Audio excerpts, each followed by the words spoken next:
Welcome in to Extreme Talk, presented by Complete Real Estate, where experience and integrity matters. I want to give a big thank you to them for being the sponsor of Extreme Talk all season. I want to give a big thank you to you for tuning in to the longest running live 8-man football show, live show around. There is no other. We are the longest running. So there's no ambiguity. Anyways, thank you so much for tuning in to Extreme Talk. A lot of changes over the last week to games and times being moved, days being moved. Had a game get canceled, so we'll run through that real quick. But good week of football. Not that many close games, honestly.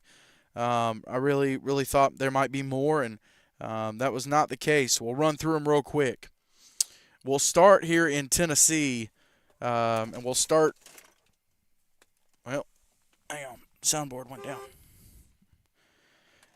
Let's start in Tennessee, and we'll start on Thursday night. Franklin Classical School and Innovation Academy. Got a chance to go to this game, and always kind of special. For those that don't know, kind of break the fourth wall a little bit. I grew up in Springfield. That was my hometown. And I don't live there anymore, but every time I get a chance to go back there, always kind of a cool experience. And so got a chance to go back, catch a ball game, and Franklin Classical, they're looking to bounce back from that game against Christian Community. Innovation Academy playing their first game of the season and kind of starting something new there in Springfield. See if I can't get that turned down just a little bit. There we go. All right. But first game of the season for them, kind of kicking off something new. The last couple years they had been co-oping with Springfield High School, the local high school. And so they decided to do their own thing this year and came out. Got to say, love the uniforms, love the situation. They're playing at the old high school's field, which then turned into the middle school's field, and then the middle school became Innovation Academy and did several different grades. But Franklin Classical goes up and they get the win against the Sentinels, 38-6. 38-6, yeah, and solid game from Classical. Innovation scoring on the opening kickoff. And they had a couple good sustained drives, just didn't turn into points. And so they've got a long ways to go, but I for sure have seen worse teams in their first game. And so big shout out to Innovation Academy. And a big win for Franklin Classical as well, getting back in the dub column. First win of the year. Funny enough, it was actually their first win against a non-conference opponent since 2020, that being Bowling Green, the Bowling Green Warriors. And then it was their first win in Robertson County, which, of course, Robertson County's got Christian Community, South Haven Christian, and now Innovation. They'd played South Haven once. All the times they'd gone to CCS, they had never won. They hadn't won in Robertson County since 2011, which had just so happened to be my senior year. So, big win for the Knights. And so they now sit at 1-1. Also on Thursday night, down in Alabama, you had Springwood School taking on Southern Prep. We got a chance to talk to Coach Joey Birch last week, and it was a big opportunity for Springwood, and they took care of business. They handled business. 56-27, they get the win. The Wildcats get the win over the Fighting Rangers. So it's a big win for Springwood there. Jump over to Friday. There was going to be another game on Thursday, East Central at Riverside Christian.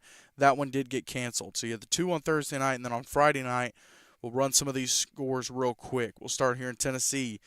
Grace Academy, they had beaten South Haven Christian in a close game. They actually went and won an 11-man game the previous week.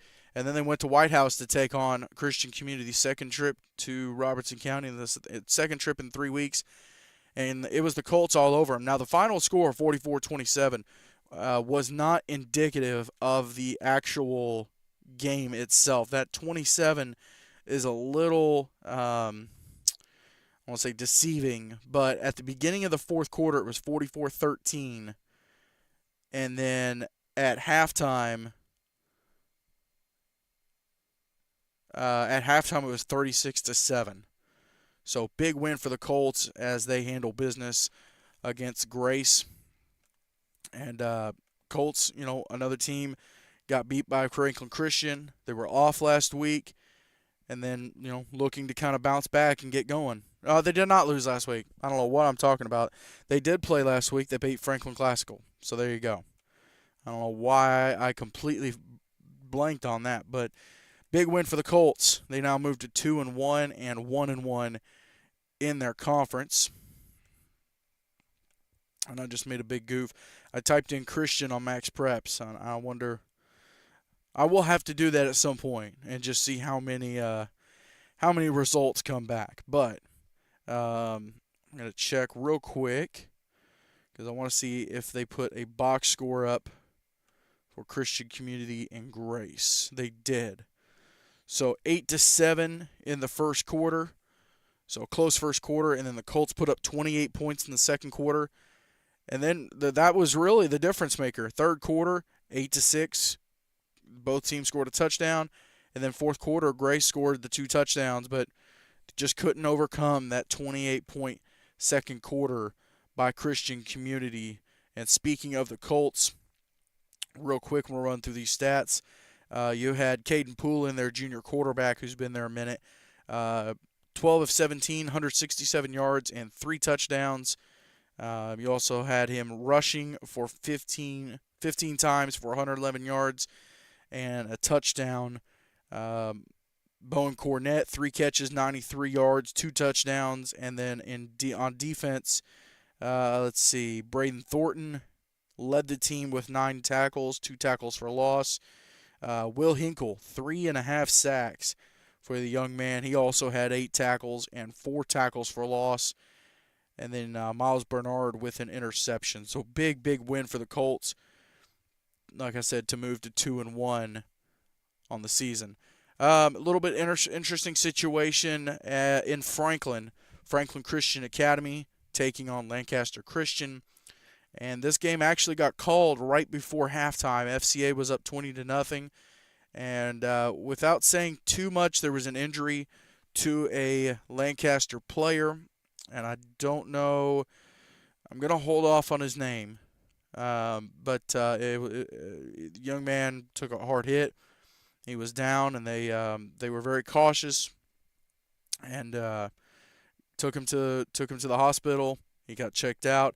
Everything has come back good, clear. He does have a concussion, but I was able to talk to Coach Bragg over the last couple days and kind of find out what happened with it and kind of keep tabs on it. And so the word is that he is doing good. So love to hear that, love to see that. And but FCA, they did end up getting the credit for a win.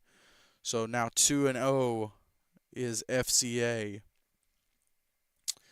Heading into a big matchup this upcoming week. South Haven Christian went to Columbia, took on Zion Christian. Patriots get it done 36-6. Big solid win there for South Haven. Tennessee Heat hosted Tri-Cities Christian, which of course the Heat were the Eagles' first game back last season, first game of the year. And it was the Heat 60, Tri-Cities 20. Solid win for the Tennessee Heat. Freedom Cowboys 48, Cornerstone Rainsville 8. Freedom Cowboys now move to 2-0 on the season. They got a big matchup coming up this week. Battle of the Evangels, battle of the defending conference champions. It was Evangel Alabaster hosting Evangel Montgomery, and it was early for the Lightning. And the big win there, 50-6 over the Lions. I think the 6 came in the third quarter, so it was over at halftime. It was a big solid win for Evangel. They moved to 3-0 on the year. Lighthouse Homeschool. Speaking of 3-0 on the year, Lighthouse Warriors traveled down to Opelika to take on Southern Christian, and it was Warriors 42, Patriots 16. Trinity Christian went on the road to Success Unlimited. If you're familiar with Alabama 8-man, you'll know that Success has Unlimited hasn't had a whole lot of success over the last couple years, but they did get a big win against Trinity Christian Homeschool, 30-14. And so a big win for them. I believe that was their first game of the year, so great way to kick off the season. Ezekiel Academy headed to Russell Christian. Russell Christian coming off that big overtime win against Cornerstone Rainsville last week. Ezekiel kicking off the season, and the Knights early taking over that game. Let me see if I can find the box score for it. Let's see if we've got a box score.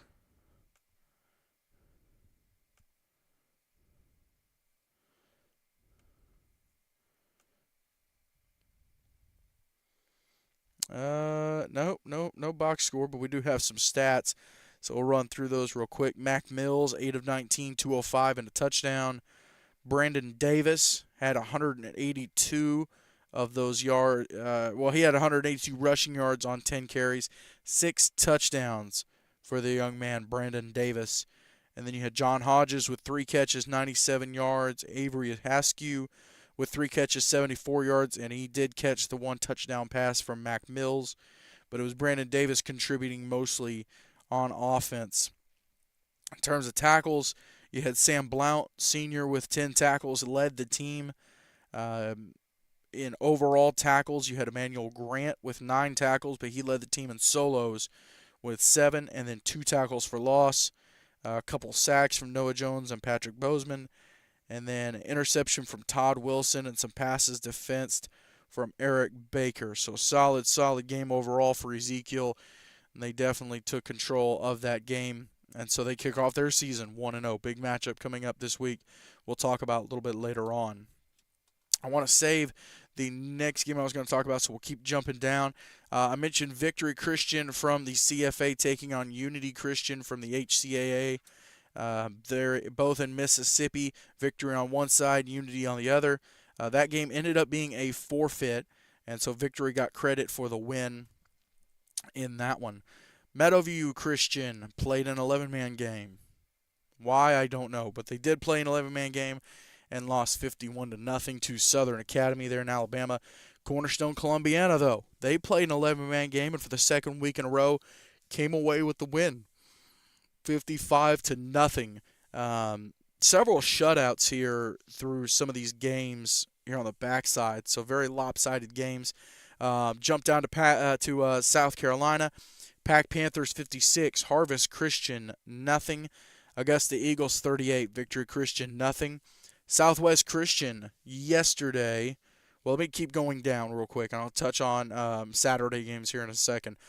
In Arkansas, you had Abundant Life 48, Arkansas Christian 0. And then on Thursday, all 3 of these games, I did miss that earlier, all 3 of these games in Louisiana played on Thursday. John Paul the Great has moved to 3-0, 48-0 win over North Shore Vultures.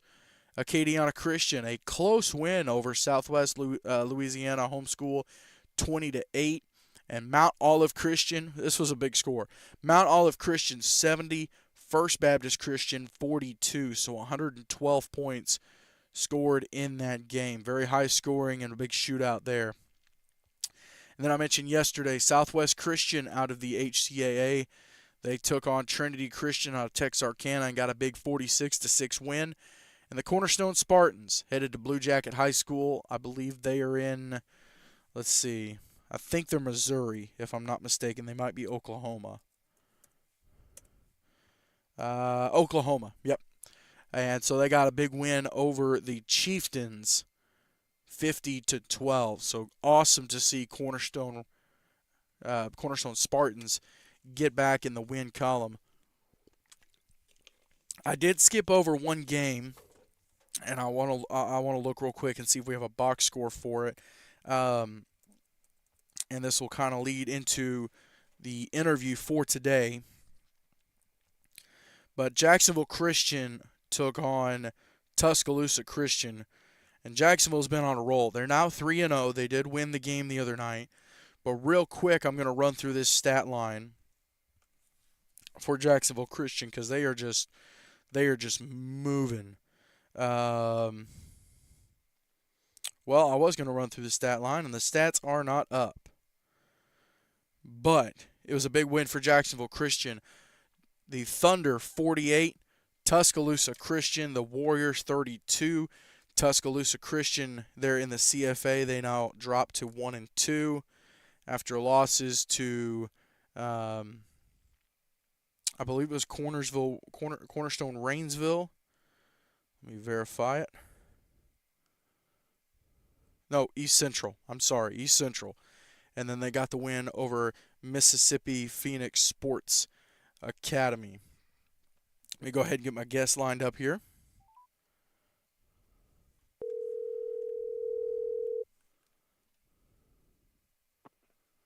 Hello.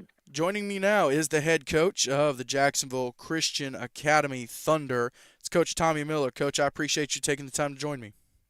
Yes, sir. Thank you. I'll jump right into it, Coach. And obviously, last year did not end the way you guys wanted it to. A great season, obviously, but the end of it, not the way you wanted to end it. When you come into this year, and obviously you guys are on a tear, 3-0, and you're putting up just great offensive numbers. Going through the off season, coming into training camp, and getting ready for this year.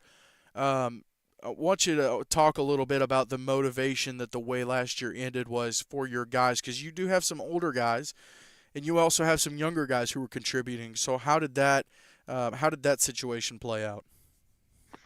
Well, last year created a lot of excitement. Of course, our people really like the football anyway, but it was a little bit of surprise that we went that far. I know Andy over at Russell said we wasn't even on his radar when the season started, and we came on. We did have those six seniors that really stepped up last year on both sides of the ball, but that was a big loss at the end of the season. So we went into this year with with the excitement of last year, but really we only had two seniors coming in here this year, and this is a little bit of a surprise start to be where we are right now.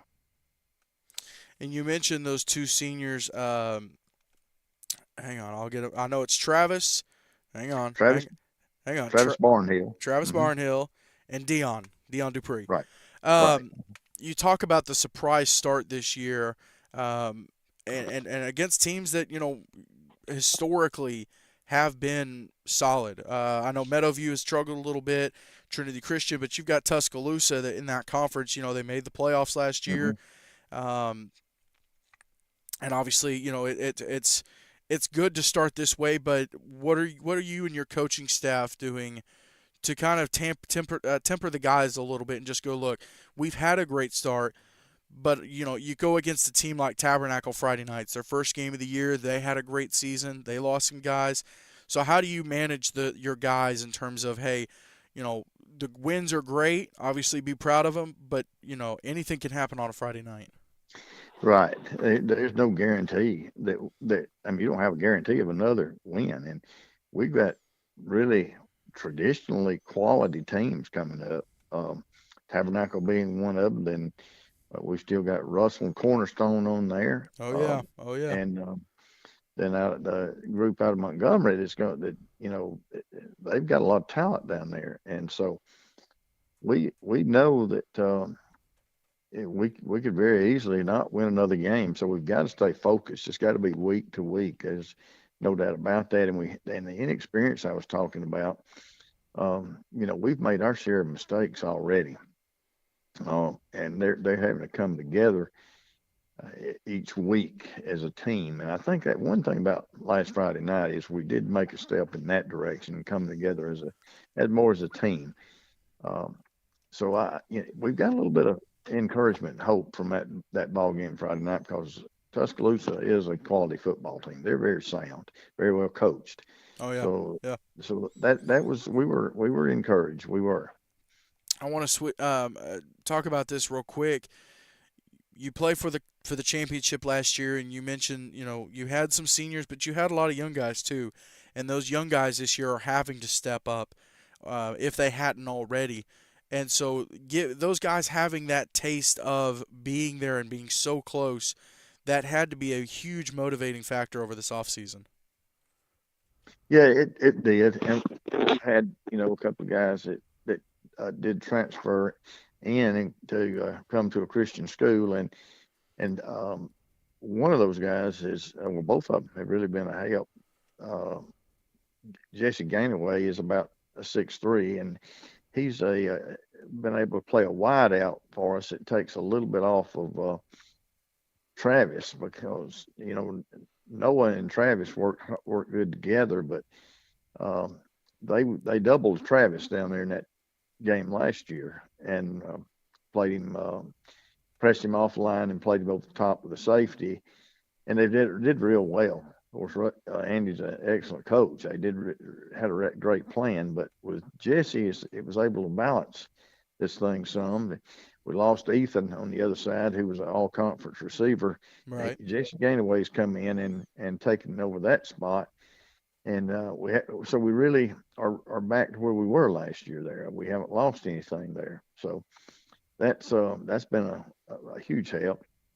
And a kid, um, Caleb Stallings, Oh come yeah. in. He's playing fullback and middle linebacker there for us. Him and Travis are linebackers, and he had 6 rushes for 73 yards Friday night. So those two guys have both helped a lot, along with young guys like Ethan Compton and Leland Potts. Preston has really stepped up a lot, and we had well, naturally, um, in the backfield we lost a kid that transferred out, but we had when Moses, well, I went blank. Moses Averett uh, started playing some running back for us and filled in at that spot too. So that's a few of those guys that have really stepped up for us here this year so far that we didn't expect to, didn't realize where we were going to be with them. Now I want to talk about someone I hadn't brought his name up yet, and I'm glad you didn't mention it. Your quarterback, Noah Lee. Hmm. Yeah, Absolutely tearing it up last year. This year, he's been doing great. Obviously, he put in the work during the offseason, and it's a very unique situation. If I'm not mistaken, that's your grandson. that's true. That Okay. is true. That type of special situation where you get to coach your grandson and go through that. Of course, everyone talks about coaching your kid, in little league and maybe younger school ball, but when you get up to this level and it's not just playing favorite. The fact that he is balling out, just absolutely showing up every single night for his team, that's got to be a special situation. It is. It really is. Coaching your kids is something that's hard, but it is special. But very, very few people coach their grandkids, and Oh yeah. that's been very special. And Noah is there's not been any playing favorites. Noah is, I mean, nobody's accused us of that. Noah's Yeah. been able to play well enough, and naturally, when you start getting a little bit of attention from a college level, people realize he can play, and we people have come to see him play uh, have said so, and we Noah's been good so far to keep his head on, Right. which I try to downplay a lot of things, probably more so than if he wasn't my grandson, and I see that in his eyes a lot of times when I'm doing that. But I've got to do that because he's a 10th grader, and if he don't keep his head on, it could play against him very much. But he's throwing the ball really well. He made some great throws Friday night. Um, and he's had some attention from some bigger colleges, and as a 10th grader, that kind of scares me because that's a lot of pressure to Oh yeah. handle. Oh yeah. Well, and I mentioned it too, just from seeing him on the social media over the off season, keeping up with him. He's not just sitting back and saying, "Well, I'll let everything play out." He's taking it in his own hands. He's putting the work in, and that you don't see that a lot. You do see it from some young men, even in the 8-man world. But to see someone that good putting in that much work, Um, it really does show, and it's very obvious that there's no favorites being played. It's you putting the best players on the field. That's that's true. That's absolutely And right. and And you're right about him putting in the work. Um, I don't push him to do that at all, and his parents don't push him to do that. That's been Noah. They support him. I support him, but I never say a word to him about going to camps or anything else. He does that on his own, and they've made him raise some of his own money for some of oh those wow, camps. yeah. And so he's been very dedicated. And coaching him coaching him, that has to go a little bit against your grandparent instincts. I know everyone likes to joke about, oh, you're tough on your kids, and the grandkids come along, and you want to go a little easier on them. Does that ever go against any of your grandparent instincts of, oh, that's my grandbaby, or is it just when you're there on the field, it's business, it's you know you're gonna yell at him just like you would at anybody else? And yes, it does go against it all the way. And when I'm on the field, my coaching instincts take over. Yeah. And I do, but I can tell you this: when we come off that field, and I think about it sometimes, I think, boy, I wish I didn't have to do that. I wish I had been a little easier there. But he takes it well. He Yeah. does. He takes it real well. Now, with that, and he was their starting quarterback last year, and this is the last time I'll bring it up. But going into that championship as a freshman, playing as well as he did, and for it to play out the way it did, what were some of the things you tried to talk to him about, and not just him, but any of the other guys too, but something that you were conveying to him about how to handle a situation like that? Because it Well, because he it because it really does. I'm sorry. It really does. If you can learn that lesson early on, even down the road in life, when you don't, when you don't get that win, you don't you're not successful. If you can learn it now, you're going to handle life so much better. Oh yeah, that's true. That's true. As long as I've been coaching, I felt like I made a mistake in the preparation on game day, uh, and I thought I was going the right direction. But we we had a long trip to make from Jacksonville to Tuscaloosa for that championship game and the site of it, and I let us get a little too hyped or too early in the day, Yeah. and I felt like we gave up a lot of energy, and I made a few mistakes there that I normally wouldn't have made, but Russell has been so good for so long. Oh yeah. I knew we had to be at the top of the game, but I did talk to him, about the preparation and everything, and not letting enjoying the moment, but not getting caught up in it. Yeah. Yeah. And that's the lesson I think you're talking about. It's a lesson Exactly. that's hard to learn. You can enjoy it, enjoy the moment, but don't get caught up in it, because afterwards, the results afterwards is what you're going to look back on. Yep. And yes, I do think that did help us playing in that game last year. Now you talk about Russell and being the powerhouse for so long. I believe it was five straight championships they had won.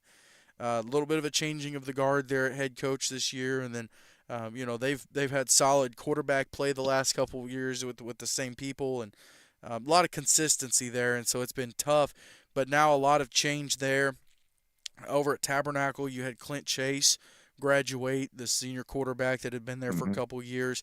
It almost seems like your conference is going through the teams in your conference is going through a lot of turnover and a lot of change, and obviously you guys had the change, but you do have some consistency, and it almost seems like this is y'all's opportunity, to go into every week, don't not take anyone lightly, but go in there, handle business, and kind of see how it plays out. It seems like you guys are set up almost to be the favorites. Well, I I can see where you're coming from, but and maybe this is coaching, maybe it's not. Um, I know where we were at the end of last year. We had lost practically everything, but that had any kind of experience except Noah and Travis and Dion, Yeah. and so we're kind of in a surprise situation. But Russell and Cornerstone now, Oh, Cornerstone. I completely forgot. Yeah. yeah, Cornerstone is they're so that's a big school. Yeah. Russell and Cornerstone are the biggest schools in their conference, and They are very physical. They've got a lot of ball players. They have a junior high team, varsity team. Both those schools do. And of course, we've got everybody in the school that can play football out there, 7 through 12, playing. Yeah. And I would have to think. I know if I was voting in the summer, I would have still voted Russell one and Cornerstone two. Um, Tabernacle, I know nothing about Tabernacle. Yeah. I know that the quarterback, you know, that kid was a super athlete. I believe he's playing college ball, He isn't is. He is he? over at Shorter University. Yeah, that kid is good, and they losing him has got to hurt them some. But I don't know how well they will be. My what I have shows they haven't played. Is that correct? Do you have that? Yeah, Tabernacle has not played yet. You guys are their first game of the year. So I know they're going to be very healthy. We are a little bit bunged up. Um, Ball game Friday night. Naturally, a game like that, you're gonna have some bruises, and Oh yeah. we're a little bit bunged up right now. So they're going to have a little bit of an advantage there. But other than that, I don't know anything about them or how good they're going to be. Um, they do a great job over there. They got a lot of class. And they do a great job. We're looking forward to it, but I wouldn't know where to even begin on a prediction for that game. Yeah. Oh yeah. Well, and that's whereas you guys are that's kind of the the contrast of your guys are now battle tested through 3 games. They have the experience, but like you said, you're a little banged up, and now you're coming up against a team that hasn't been hitting anybody else but themselves. And got a couple jitters to get out, so it'll definitely be an interesting situation there. That Um, is, and you're right about that. That could be something that plays in our favor. It does sometimes. I want to talk about you real quick. We've had you on the show before, gotten a little background about you, but I want to learn a little bit more about your coaching. We obviously have a lot of new people listening to the show over the last couple years, and so want to get you to run us through your coaching background a little bit and yourself. Are you from Jacksonville, and how did you end up at Jacksonville Christian?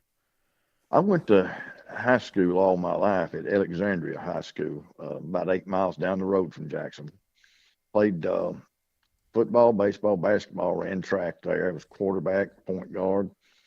Um, Went from there into to Jack State. I went to Old Hatchie High School as an assistant coach.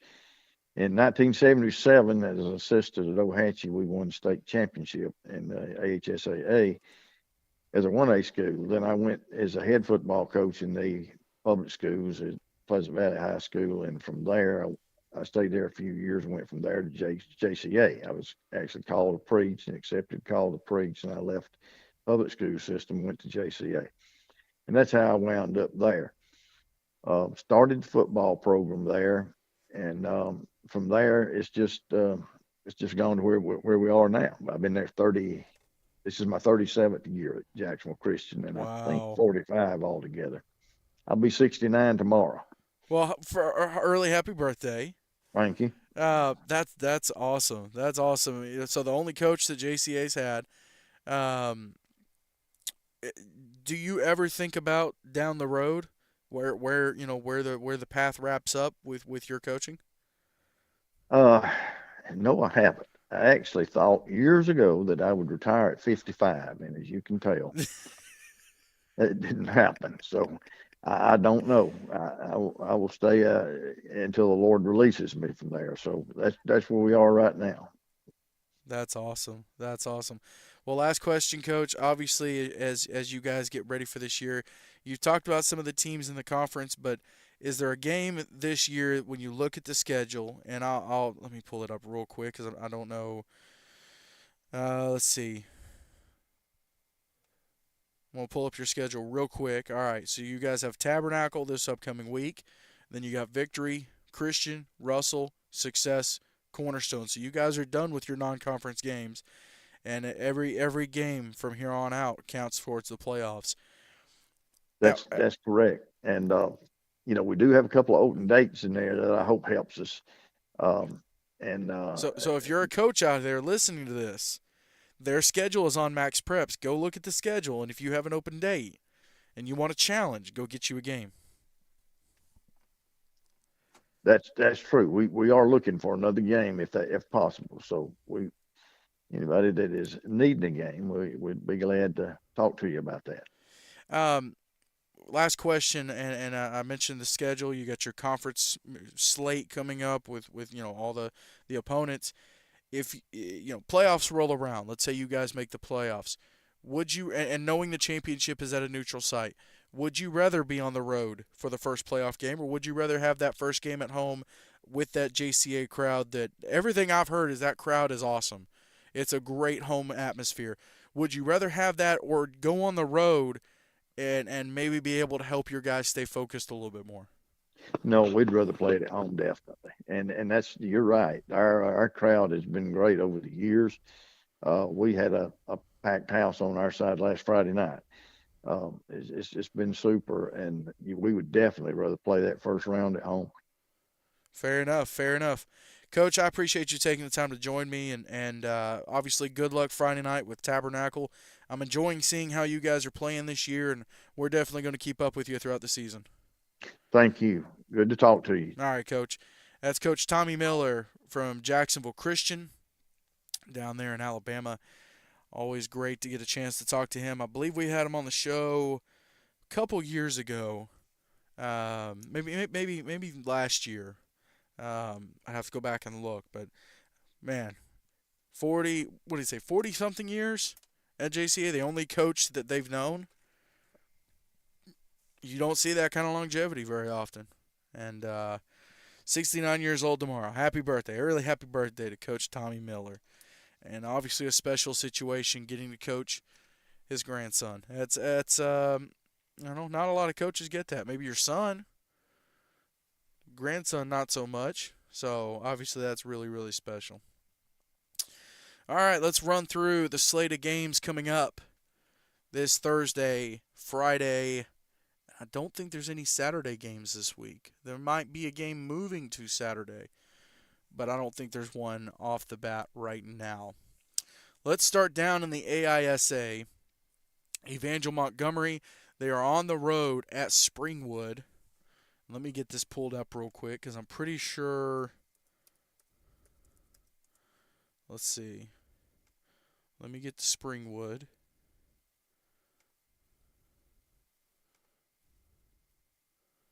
Okay, so Springwood sitting at 2-0. That's right.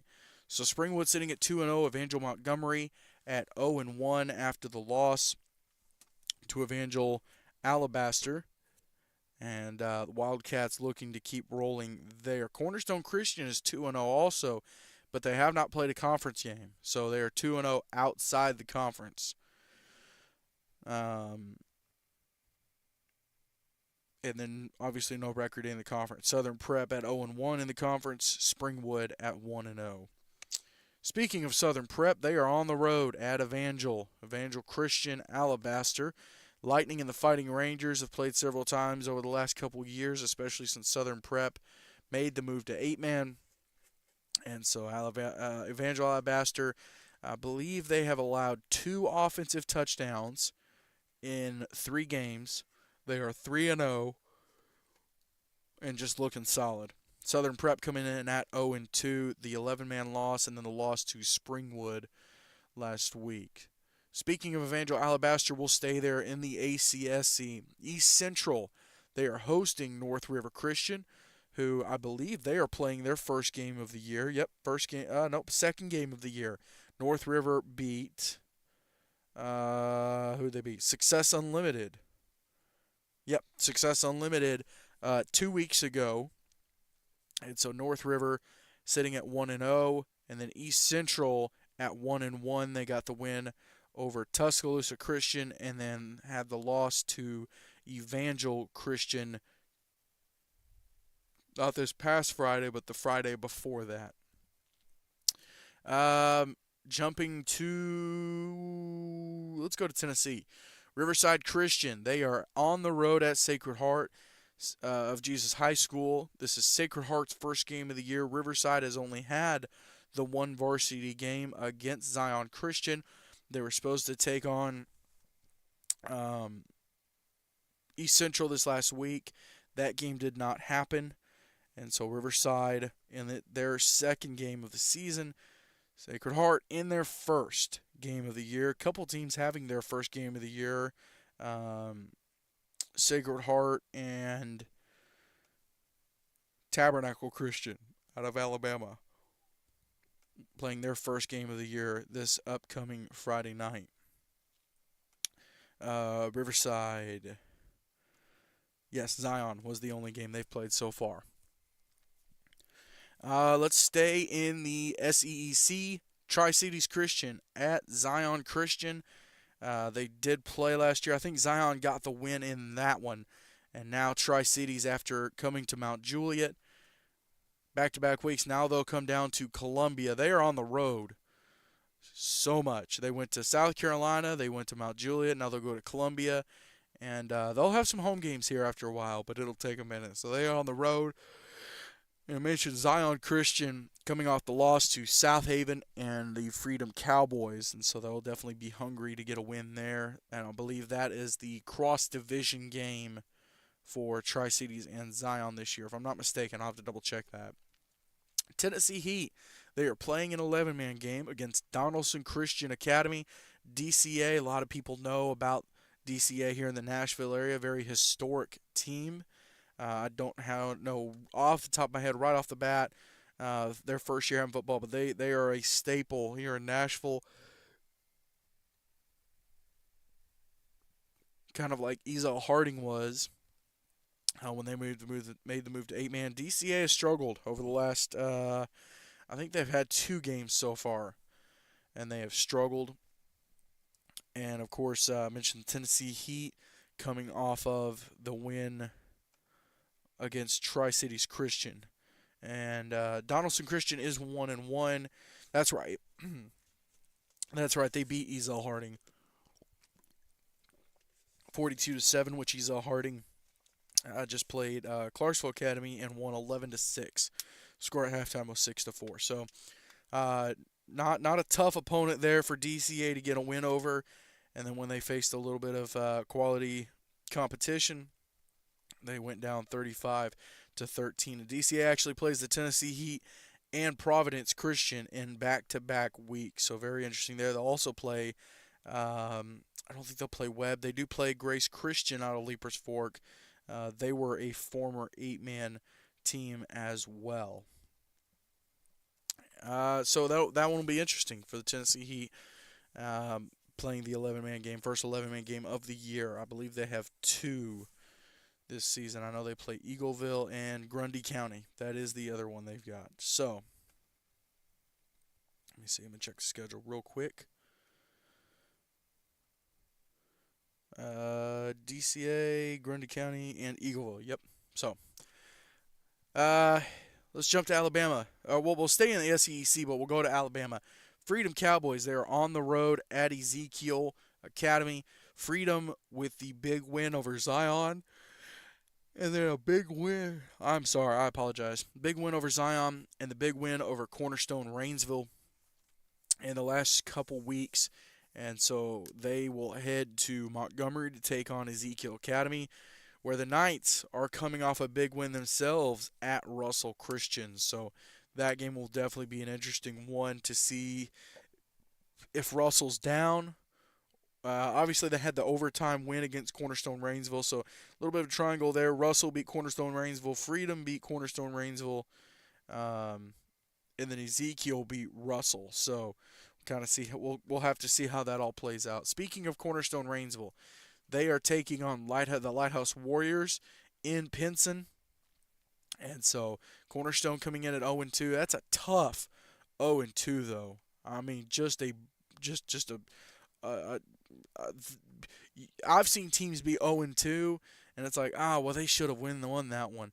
And they could have won the overtime game, but that was a tough 0-2, losing overtime to the defending conference champions, and then to lose to Freedom, who were the runners-up for Nationals. So tough situation there. Lighthouse now 3-0 on the season.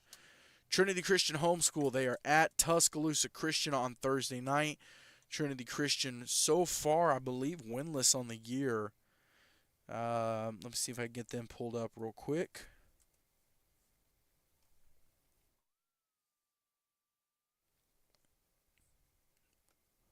Go the long way to get their schedule pulled up.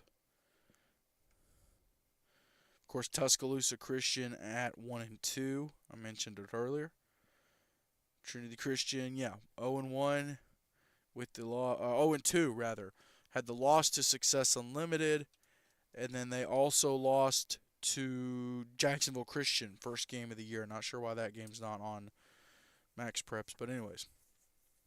Russell Christian, they are at Success Unlimited, who just got their first win of the year, 30-14 over Trinity Christian, who we just talked about. Russell at 1-1 got the overtime win against Cornerstone Rainsville, and then had the loss to Ezekiel. So we'll have to see how Russell and Coach Tim Moore can bounce back. And then one more game there in the CFA. It's a conference game. Talked about it during the interview. Jacksonville Christian. They are at Tabernacle Christian. First game of the year for the Torches. Coach Clint Chase trying to get the guys ready after losing Clinton Chase to graduation and several other players as well. But that one should be interesting down there in Alabama. We'll bring it back up to Tennessee real quick for a couple games. Franklin Christian, they are on the road to Chattanooga, taking on Grace Academy. Grace, the tough loss to Christian Community this last week. Franklin Christian got the win over Lancaster. Interesting situation. And they did beat CCS. So Franklin Christian beat CCS pretty handily. CCS beat Grace pretty handily. So we'll have to see how that plays out. That'll be interesting. And then South Haven Christian. It's the Battle of Springfield. South Haven Christian, they are at Innovation Academy. And these two teams coming out of the separate ends of Springfield, South Haven on the south side, Innovation on the north side. And this one will be interesting between the Sentinels and the Patriots. South Haven coming off the win against Zion. And then they had the loss to Russell. And Innovation Academy coming off the loss to Franklin Classical School. Heading down to South Carolina, Faith Charter, they are on the road against the Pack Panthers, who are 2-1, had a big win this past Friday night against Harvest Christian, big shutout win. The Augusta Eagles on Thursday night, they are on the road at the Coastal Hurricanes. I believe this is the Hurricanes' first game of the season. Let's check that real quick. No, I am sorry. That's right. I keep forgetting. They beat Orangeburg Christian. I just mentioned that early in the show. I don't know how I missed that. Oh, because I didn't have the score in there. There you go. Okay, so this past Friday night, Coastal Homeschool took down Orangeburg Christian 54-20. And then the Eagles and Cornerstone Coastal Homeschool, they will play on Friday night. So a big conference game there in the SIFA. Also, Victory Christian in the SIFA, they are hosting Community Christian. And they are coming out of North Carolina, I believe. Let me verify that.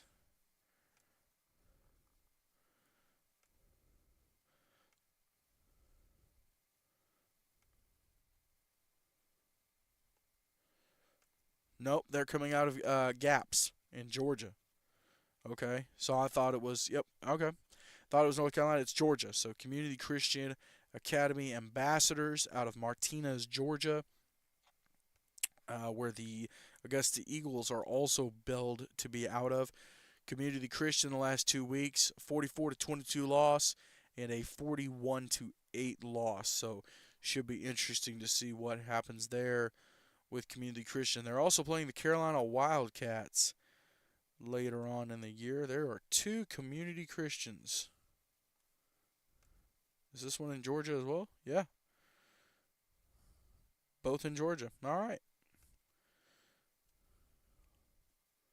There you go. Anyways, sorry. Little sidetrack there. Jumping to Arkansas. Trinity Christian out of Texarkana. They are on the road at Abundant Life, who is 1-0 after a big win over Arkansas Christian. And then Southwest Christian, who got a win over Trinity Christian out of Texarkana, they are on the road as well, and they are taking on Marshall High School. And to give a little bit of context to this, Arkansas does have public schools playing 8-man football. I believe they have a club division and a sanctioned division under the AAA, the Arkansas Activities Association. And there are the teams in the HCAA, the Southwest, Abundant Life, Arkansas Christian, those not covered the way they should be. But this will be a big one for Southwest Christian if they can go on the road to the public school that everyone talks about and covers, and to get a big win would be huge. Let me look up Marshall real quick and see how they're doing in this on the season. See if they've played yet. I think that's it right there. They have not. They have not played yet. That is their first game of the year. So there you go.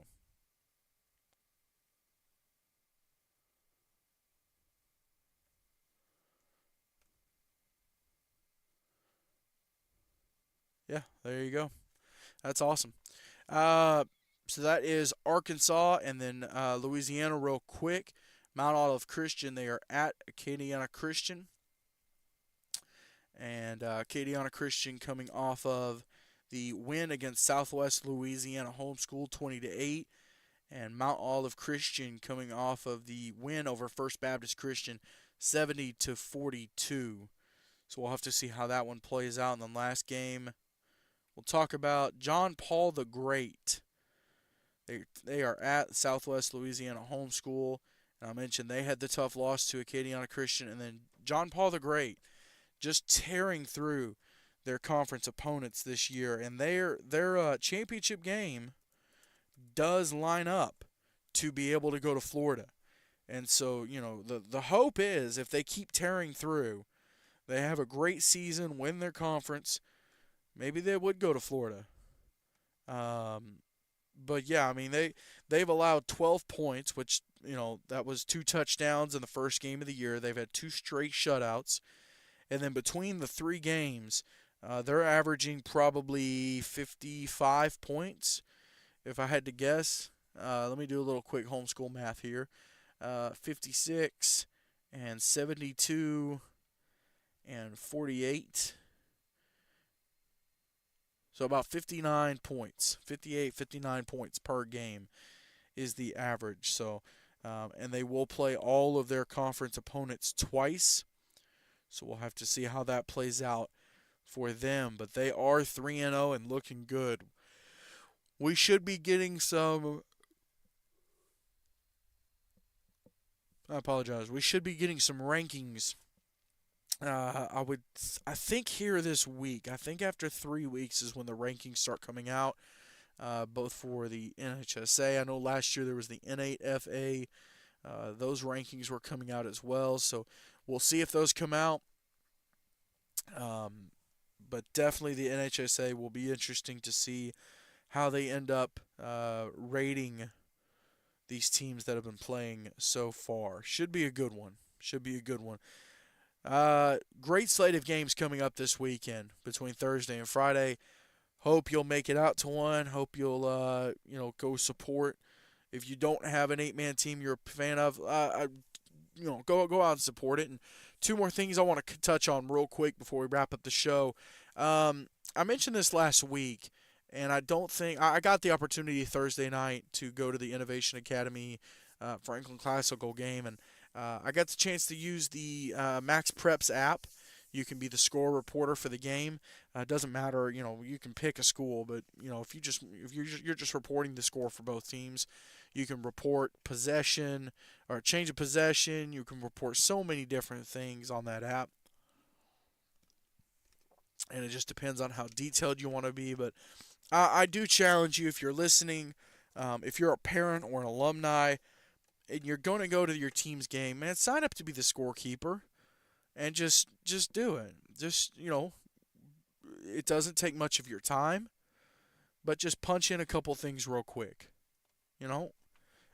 Just make it to where other people, and I am speaking somewhat selfishly here, but make it to where other people can keep up with, the team that they care about, or maybe it's somebody like me that's just looking through scores and trying to see what all is going on around the world of 8-man.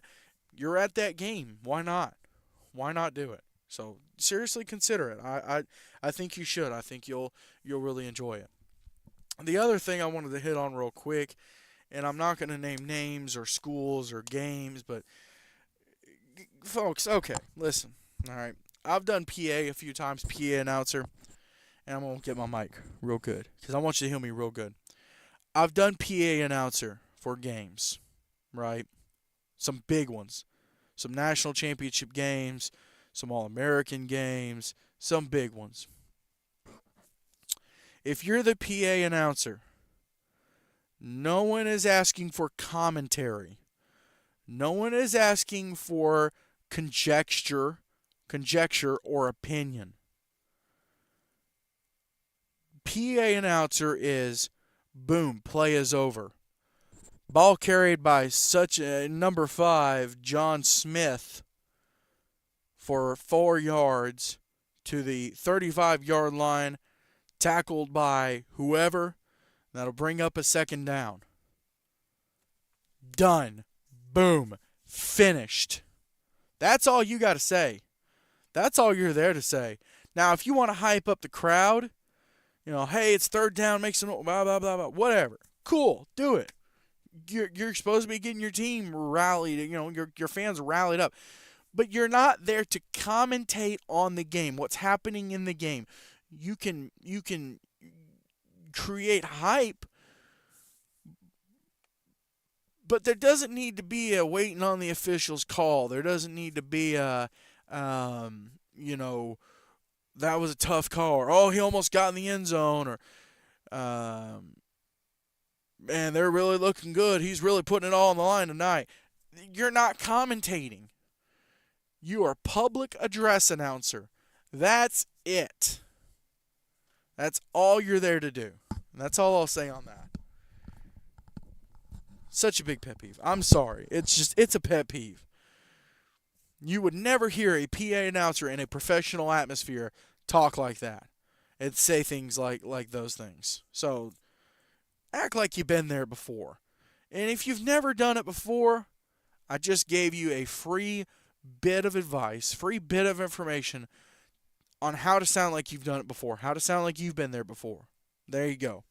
That's all I'm going to say on that. I did have to say something, though, because it's bad sometimes. It's to the point where you're watching the game and the PA announcer is so distracting. He shouldn't be. He should be helping you. He should be enhancing the being at the game, the experience of being at the game, not harming it. But anyways, that's all I'll say about that. But seriously, though, consider signing up to do Max Preps. If you're going to be at a game and you're not coaching, you're not actively helping with game day, production, or even if you are, or maybe you're a coach up in a booth. I know coaches that are in the booth or up high and they're scouting, and they're also doing the stats, and they're doing the Max Preps thing. So it's super easy. There's people all over the place that do a great job doing it, and I so appreciate them. It's nice to be able to keep up in real time with what's happening across the world of 8-man football, because the prep for today starts when those games are being played and being able to keep up with how things are going. So there's that. But that's all I'm going to say about that, and I think that wraps it up for Extreme Talk, presented by Complete Real Estate, where experience and integrity matters. Thank you so much for tuning in. I'm James Shannon. We got another great weekend of football coming up. Hopefully you go catch a game. Maybe we'll see you there. See ya!